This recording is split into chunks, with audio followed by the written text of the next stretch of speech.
پہچاننے کی نظر کب مفقود ہو جاتی ہے انسانوں سے، کب آپ حقائق کو نہیں پہچان پاتے، کب سمجھ میں نہیں آتا؟ جب کوئی تعصبات کے، خواہشات کے پردے آپ کے آگے آئے ہوتے ہیں. تو فتنہ دجال میں ایک فتنہ تو یہ ہے نا کہ اس کے پاس اتنا کچھ ہوگا کہ لوگ اس سے اتنے مروب ہو جائیں گے. آج بھی تو کیا ہوتا ہے، جس کے پاس چند ایک چیزیں کچھ ہوں تو ہم مروب ہو جاتے ہیں. جب مروب ہوتے ہیں تو ہمیں اس کی غلطی بھی غلطی نظر نہیں آتی، اس کی غلطیوں کو بھی ہم اپریشیٹ کرنے لگتے ہیں. یہی ظاہر نگاہ ہونا ہے. پھر دجال کی جنت اور جہنم ہوگی، یعنی جیسے وہ ٹھنڈا پانی اور جلانے والی آگ اس کے ساتھ ساتھ ہوگی. آپ صلی اللہ علیہ وسلم نے فرمایا پھر دجال نکلے گا، اس کے ساتھ ایک نہر اور ایک آگ ہوگی.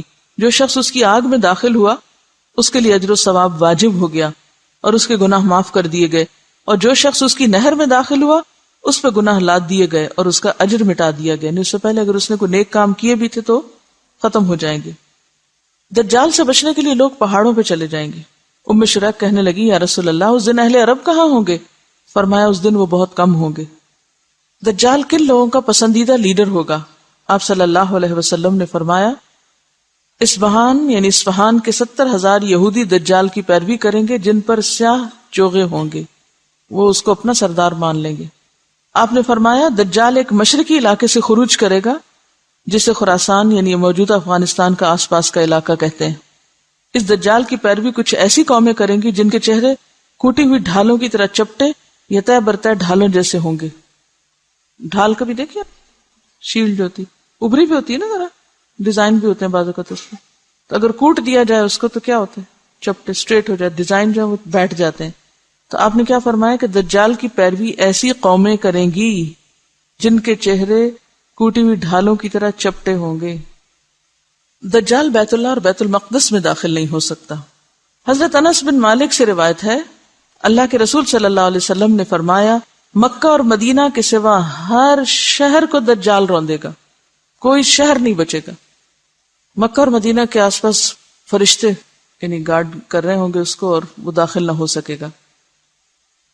مدینہ کی زمین 3 مرتبہ کانپے گی دجال کے خروج کے بعد، جس سے ایک ایک کافر منافق اللہ تعالیٰ وہاں سے نکال کے باہر پھینک دے گا. یعنی پھر وہ سب بھاگ جائیں گے، مدینہ سے ہی بھاگ جائیں گے اور باہر جا کے پھر ظاہر ہے دجال کے فتنے کا شکار ہوں گے. اللہ کے رسول صلی اللہ علیہ وسلم نے فرمایا دجال مرقنات مدینہ کے قریب ایک وادی ہے، اس کی دلدلی زمین پر پڑاؤ کرے گا تو سب سے زیادہ عورتیں اس کی طرف نکلیں گی، یہاں تک کہ آدمی اپنی بیوی، ماں، بہن، بیٹی، چچی، پھپھی وغیرہ کے پاس جائے گا اور انہیں رسیوں سے باندھے گا کہ مبادا وہ دجال سے نہ جا ملیں. ضعیف الاعتقاد ہوتی ہے نا عورتیں. دجال خدائی کا دعویٰ کرے گا، اسی لیے پیچھے والی حدیثوں میں آتا ہے کہ رب کانا نہیں، رب ایسا نہیں، رب ایسا نہیں. دجال اور اس کا لشکر ہلاک ہو جائے گا. آپ صلی اللہ علیہ وسلم نے فرمایا تم مسلمان اہل عرب سے لڑو گے، اللہ تعالیٰ تمہیں فتح سے نوازیں گے. پھر تم فارس ایران سے لڑو گے، اللہ تعالیٰ تمہیں فتح عطا فرمائیں گے. پھر اہل روم سے لڑو گے، اللہ تعالیٰ تمہیں فتح عطا کریں گے. حضرت عمر کے زمانے میں مکمل ہو گیا تھا. پھر تم دجال سے لڑو گے، اللہ تعالیٰ تمہیں اس پر بھی فتح عطا فرمائیں گے. اللہ کے رسول صلی اللہ علیہ وسلم نے فرمایا معراج کی رات میری ملاقات حضرت ابراہیم، موسیٰ اور عیسیٰ علیہ السلام سے ہوئی تو قیامت کی بات چل نکلی. سب نے حضرت ابراہیم کی طرف معاملہ کر دیا تو انہوں نے کہا مجھے اس کا علم نہیں. پھر بات موسیٰ تک پہنچی، انہوں نے بلا علمی کا مظاہرہ کیا. پھر عیسیٰ علیہ السلام پہ بات پہنچی، انہوں نے کہا کہ قیامت کے وقوع کا حتمی علم اللہ کے سوا ہم میں سے کسی کو نہیں. البتہ اللہ تعالیٰ نے جو میرے ساتھ دنیا میں دوبارہ بھیجنے کا وعدہ فرمایا ہے وہ یہ ہے کہ دجال نکلے گا اور میرے پاس 2 چھڑیاں ہوں گی، تو جب وہ مجھے دیکھے گا تو اس طرح پگھلے گا جیسے سیسا پگھلتا ہے، یعنی میلٹ ہو جائے گا. اللہ تعالیٰ اسے ہلاک فرما دیں گے، یہاں تک کہ شجر و حجر پکار اٹھیں گے کہ میرے پیچھے کافر ہے، ادھر آؤ، اسے مار ڈالو. اس طرح اللہ ان سب کو ہلاک کر دیں گے. اور یہ جو دجال کو تلاش کریں گے عیسیٰ علیہ السلام اور ماریں گے تو یہ لد کے مقام پر ہوگا. فلسطین میں ایک جگہ کا نام ہے لد، آج کل وہاں ایئرپورٹ بن گیا ہے. فتنہ دجال کی لپیٹ میں آنے والے سب سے زیادہ یہودی ہوں گے، پھر اجمی، ترکی، جاہل گمار عورتیں، سب منافق کافر. یہ لوگ فتنے کا شکار زیادہ ہوں گے. دجال سے بچاؤ کے طریقے، پہلی بات یہ کہ اس کا انکار. پھر سورۃ الکہف کی ابتدائی 10 آیات ان کو حفظ کر لینا چاہیے، کوشش کریں دن کے کسی ایک نماز میں پڑھ لیں.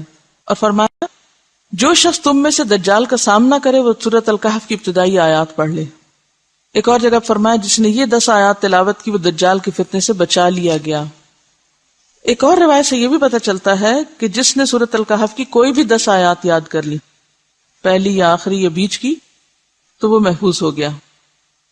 اب سوال یہ پیدا ہوتا ہے کہ ایک روایت میں آتا ہے پہلی 10، دوسری میں آتا ہے آخری 10، پھر آتا ہے کوئی بھی 10، اس سے کیا مسئلہ پتہ چلتا ہے؟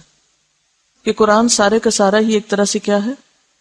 شفا ہے۔ دیکھیے کہ کیا ایسا نہیں ہوتا کہ آپ کے ذہن میں کوئی سوال ہوتا ہے، کوئی پریشانی ہوتی ہے، آپ قرآن کہیں سے بھی کھولتے ہیں اور تھوڑی دیر پڑھتے ہیں تو آپ کو وہیں سے جواب آنا شروع ہو جاتا ہے۔ یہ نہیں ہوتا کہ اسی خاص جگہ سے کہیں سے بھی آپ کو، قرآن پورے کا پورا شفا ہے، ٹھیک ہے۔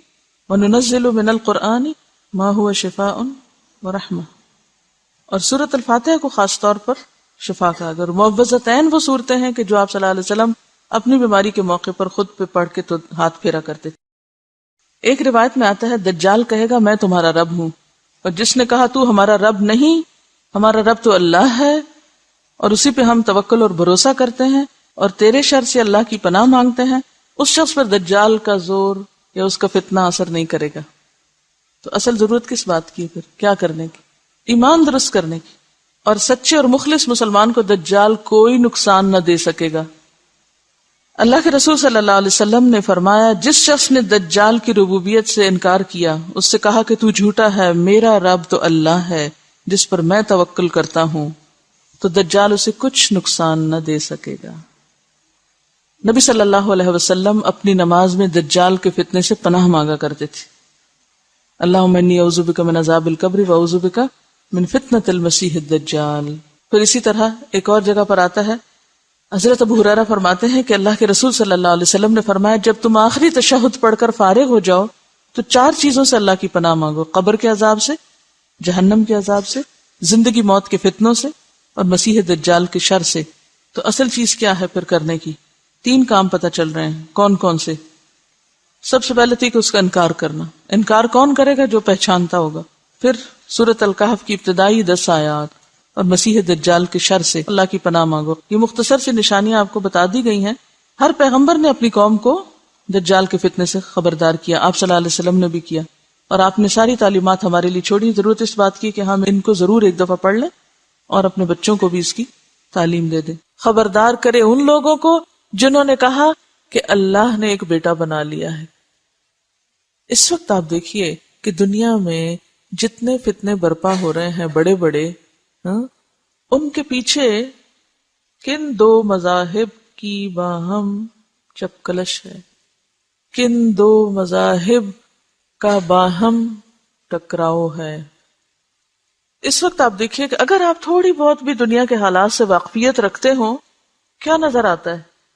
وہ لوگ جو یہ نظریہ رکھتے ہیں کہ اللہ کا ایک بیٹا ہے اور وہ بیٹا ہم کو نجات دلا دے گا آخرت میں، اور وہ جو توحید خالص پر یقین رکھتے ہیں، ان 2 گروہوں کا باہم ٹکراؤ ہے۔ یہ جو بظاہر چیزیں نظر آتی ہیں یا بظاہر 2 ملکوں اور 2 علاقوں اور 2 طرح کے لوگوں کی باہم ایک ٹکراؤ ہے، یہ صرف 2 گروہ نہیں ہیں، یہ 2 نظریے ہیں، یہ 2 نظریے ہیں۔ صلیبی جنگوں کا لفظ آپ نے سنا ہوگا، اور بار بار یہ بات اٹھتی بیٹھتی ہے کہ موجودہ جنگیں جو ہیں یہ اسی کی کنٹینیویشن ہے۔ تو جو انسانیت اپنے آخری دور میں بڑھ رہی ہے تو ٹکراؤ ان 2 کے درمیان ہی نظر آتا ہے بیسیکلی۔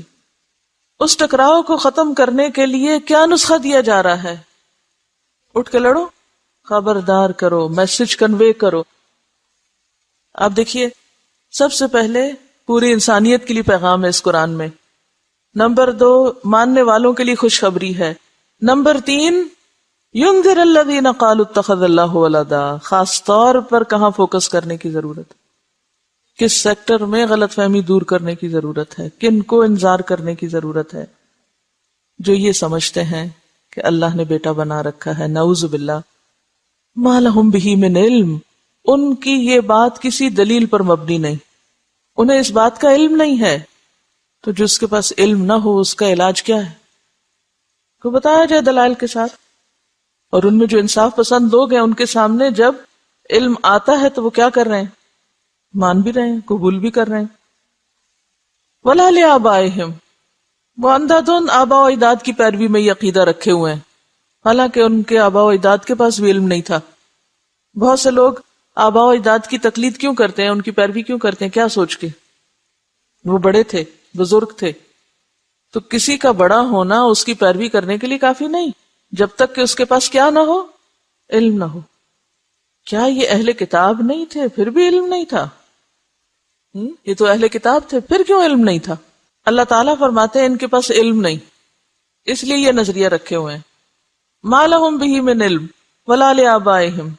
دوسری طرف قرآن ان کو اہل کتاب کہتا ہے نا، پیپل آف دا بک، کتاب والے ہیں، کتاب بھی ہے، پڑھے لکھے بھی ہیں، پھر بھی علم نہیں۔ وہ کیوں؟ بنیادی طور پر جو بگاڑ ان کے اندر آیا ہے وہ ان کی ناسمجھی کی وجہ سے آیا ہے۔ بعض اوقات لوگوں کے پاس علم ہوتا ہے لیکن پھر بھی وہ ناسمجھ ہوتے ہیں نا۔ اچھا، یہ کیا چیز ہوتی ہے؟ یہ کیا چیز ہوتی ہے کہ دلائل ہوتے بھی ہیں، علم ہوتا بھی ہے، پھر بھی لا علم ہوتے ہیں، پڑھ کے بھی ان پڑھ ہوتے ہیں، سمجھ کر بھی نہ سمجھ ہوتے ہیں، جان کر بھی انجان ہوتے ہیں۔ اصل میں ہوتا پتہ کیا ہے؟ انسان جس گھر میں پیدا ہو جاتا ہے نا، ہم سب کا یہی حال ہے، جہاں ہم پیدا ہو گئے، جس ماحول میں آنکھ کھولی، جس طرح اور لوگ سوچتے ہیں، جیسے اور لوگ چیزوں کو دیکھتے ہیں، ہم بھی کیا کرتے ہیں، چیزوں کو اسی نظر سے دیکھنے لگتے ہیں۔ عموماً خاندانوں میں جو عداوتیں، نفرتیں، دشمنیاں وغیرہ ہوتی ہیں تو اس کی کیا وجہ ہوتی ہے؟ ماں باپ دل میں ڈال دیتے ہیں یہ تمہاری پھوپھی نہیں اچھی، وہ تمہاری خالہ نہیں اچھی، وہ فلانا ایسا۔ بچے سوچتے ہیں؟ نہیں سوچتے، وہ کس کو لے لیتے؟ وہ اسی کو لے لیتے۔ اچھا، جب بڑے ہوتے ہیں اب لاکھ سمجھاؤ وہ اچھی ہیں، وہ کیا کریں گے؟ نہیں، وہ نہیں اچھی، میری اماں نے بتایا تھا وہ نہیں اچھی۔ اور پھر ان کے اوپر ایسا خول چڑھ جاتا ہے کہ جس کی وجہ سے وہ تعصب کا شکار ہو جاتے ہیں۔ تو جس شخص کے اندر تعصب ہوتا ہے وہی ایسا شخص ہوتا ہے جو پڑھ کے بھی نہ پڑھے، جو جاننے کے باوجود بھی نہ جانے۔ آپ صلی اللہ علیہ وسلم کا انکار اور آپ کی تعلیمات کا انکار کیا اس بنا پر تھا کہ ان کو پتہ نہیں تھا؟ قرآن کہتا ہے یعرفونہ کما یعرفون ابناءہم، پہچان ہے لیکن تعصب ہے۔ تو اللہ تعالیٰ کیا فرما رہے ہیں کہ ان کے علماء تو تعصب کا شکار ہے، اور عوام بیچارے ومنہم امیون لا یعلمون الکتاب، ان کے پاس واقعی علم نہیں۔ تو میجورٹی بغیر علم کے صرف آباء و اجداد کی، بڑوں کی، علماء کی، اکابر کی تقلید میں اندھی چلی جاتی ہے۔ یہ ہر جگہ ہوتا ہے، یہ صرف وہاں نہیں، ہمارے ہاں بھی یہی کچھ ہے۔ وہ کہتے ہیں ہمارے ماں باپ کو سمجھ نہیں تھی، ہمارے بزرگوں کو سمجھ نہیں تھی، ہمارے علماء کو سمجھ نہیں تھی۔ ان باتوں کا سہارا لے کر عموماً انسان حق سے ہٹ جاتا ہے، صحیح رستہ چھوڑ دیتا ہے۔ بہرحال اللہ تعالیٰ فرما رہے ہیں ما لہم بہ من علم ولا لآبائہم، یہ اور ان کے آباء و اجداد علم پر مبنی بات نہیں کر رہے، محض خواہشات پر مبنی، تعصبات پر مبنی بات کیے چلے جا رہے ہیں۔ اور ان تعصبات کو کیا چیز توڑ سکتی ہے؟ آخرت کا خوف۔ اسی لیے قرآن کس لیے آیا ہے کہ وہ کیا کرے؟ لِيُنذِرَ بَأْسًا شَدِيدًا۔ صرف آخرت کا خوف ایسی چیز ہے جو انسان کے تعصب کو توڑ پھوڑ کے رکھ دیتا ہے۔ صرف آخرت کا عذاب اور آخرت کا حساب اور انجام ایسی چیز ہے جو انسانوں کو خواہشات سے باہر نکالتا ہے، غفلت سے باہر نکالتا ہے۔ کبرت کلمۃ تخرج من افواہہم، آنکھیں بند کر کے جو بول بولے چلے جا رہے ہیں، یہ کوئی معمولی بات نہیں، بہت بڑی بات ہے۔ ان یقولون الا کذبا، یہ محض جھوٹ بول رہے ہیں۔ علاج کیا ہے؟ وہ تو جھوٹ بول رہے ہیں، وہ تو جان کے بھی انجان ہیں، وہ تو تعصبات کا شکار ہیں، وہ تو ضد برائے ضد میں مبتلا ہیں۔ کرنا کیا ہے؟ حل کیا ہے؟ اب حل بتایا جا رہا ہے۔ فَلَعَلَّكَ بَاخِعٌ نَفْسَكَ عَلَىٰ آثَارِهِمْ إِن لَّمْ يُؤْمِنُوا بِهَٰذَا الْحَدِيثِ أَسَفًا۔ اس درجے پہ آ کے پیغام پہنچانا، یہ ہے کرنے کا کام، یہ ہے دجال کے فتنوں سے بچنے کا نسخہ، یہ ہے حل۔ فَلَعَلَّكَ بَاخِعٌ نَفْسَكَ عَلَىٰ آثَارِهِمْ، جب تک پیغام پہنچانے والے کے اندر اتنی شدید تڑپ اور اتنی خیرخواہی اور اس درجے کی تکلیف نہیں اٹھتی کہ لوگ عذاب کا شکار ہو جائیں گے، لوگ بھٹک رہے ہیں، لوگ مصیبت میں پڑ رہے ہیں، مجھے اپنی ذمہ داری ادا کرنی ہے، جب تک یہ درد نہیں آئے گا لوگوں کے لیے، اس قرآن کی تعلیم عام نہیں ہو سکتی۔ یہ کتاب دنیا کے ہر بندے کے ہاتھ تک نہیں پہنچ سکتی، ان کے کانوں تک نہیں پہنچ سکتی. اللہ کے رسول صلی اللہ علیہ وسلم نے اس درجے پہ آ کے کام کیا تھا جب دین پھیلا تھا. آج ہم میں سے کوئی ایک نہیں جو اتنی درد رکھتا ہو کہ لگتا ہے آپ اپنے آپ کو ہلاک کر ڈالیں گے، ختم کر دیں گے. فتنوں سے نکلنے کا راستہ کیا ہے؟ کیا ہے؟ اس کتاب کے ذریعے پیغام عام کرنا، اس کتاب کو عام کرنا، اس کتاب کے ذریعے خبردار کرنا. اور کس چیز سے خبردار کرنا؟ یہ کہو کہ آپ کی صحت خراب ہو جائے گی، آپ دماغی مریض بن جائیں گے اگر آپ نے قرآن نہیں پڑھا، بس یہ مقاصد ہیں؟ نہیں، دنیا نہیں ہے مقصد، آخرت کا عذاب. قرآن صاف کہتا ہے کہ یہ کتاب اس چیز سے خبردار کرنے کے لیے آئی ہے.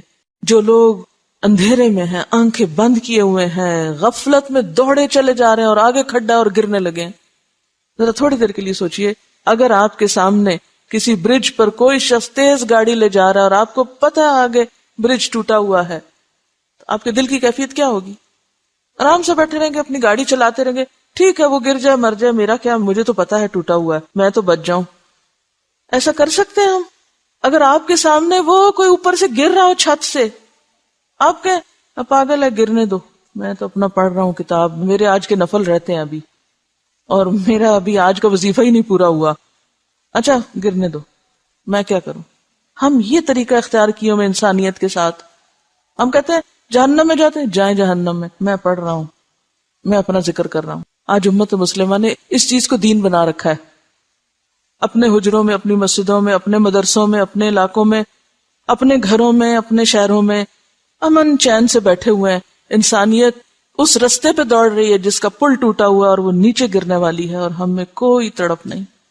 آپ کے سامنے کوئی بچہ کنویں میں جا گرے، کچھ نہیں ہوگا آپ کو، لیکن ہم نے آخرت اس جہنم کے گڑھے کو کنویں سے بھی کم چیز سمجھا ہوا ہے کہ لوگ اپنے غلط عقائد، غلط اعمال، غلط اخلاق کی وجہ سے اس میں گرتے چلے جائیں. ہمارے دل میں کوئی درد ہی نہ اٹھے اور نہ کوئی اٹھتی ہے، اور اگر کوئی اٹھنے لگے تو کہیں اتنے بھی ٹو مچ نہیں کرو، تھوڑا تھوڑا کرو، کیا ہوا؟ کیونکہ ہم نے اس دنیا کو گھر بنا لیا نا. ہم سمجھتے ہیں ساری کامیابی یہاں کی کامیابی، وہ بھول گئے ہیں کہ وہاں بھی کچھ پوچھ گچھ ہوگی. ہمیں اپنے گھر والوں سے محبت ہے. اگر ہمارے گھر والوں میں سے خدا نہ خواستہ کسی کو چھوٹا سا بھی کوئی نقصان ہو جائے، ان کا ایکسیڈنٹ ہو جائے، آپ یہاں بیٹھے ہوئے ہیں، اتنے میں کوئی آ کے آپ کو بتاتا ہے تمہیں پتہ ہے وہ تمہارا بھائی ایکسیڈنٹ میں فوت ہو گیا، کیسی تکلیف اٹھے گی. میرا بھائی، سب کچھ چھوڑ چھاڑ کے کیا کریں گے؟ کہیں اچھا میں نے ابھی لنچ نہیں کیا، ذرا ٹھہر جاؤ، میں ذرا یہ بھی کر لوں اور میں وہ بھی کر لوں. کریں گے کیوں؟ اس لیے کہ بھائی سے محبت ہے. انسانوں سے محبت نہیں ہے. سب جھوٹے دعوے ہیں ہمیں انسانوں سے محبت ہے. اگر آپ کو انسانوں سے محبت ہو نا، آپ نے دیکھ کے آپ کے اندر سے ہوکے اٹھے اور آپ کو چین نہ آئے کہیں. ہمیں کوئی محبت نہیں انسانوں سے، اسی لیے تو چھوٹی چھوٹی بات پہ جھگڑنے بیٹھ جاتے ہیں، چھوٹی چھوٹی باتوں پہ غیر ضروری چیزوں میں جا پھنستے اور الجھتے ہیں. جو کرنے کا کام ہے وہ آنکھوں سے اوجھل ہے، وہ اپنی رعایت کے مطابق کرنا چاہتے ہیں. پھر کہتے ہیں یا اللہ وہ ہم 10 آیتیں پڑھ لیں گے نا، آپ ہمیں فتنہ سے بچا لینا. یہ دجال کا فتنہ تو سارے شہر میں آگ لگنے سے بڑا فتنہ ہے.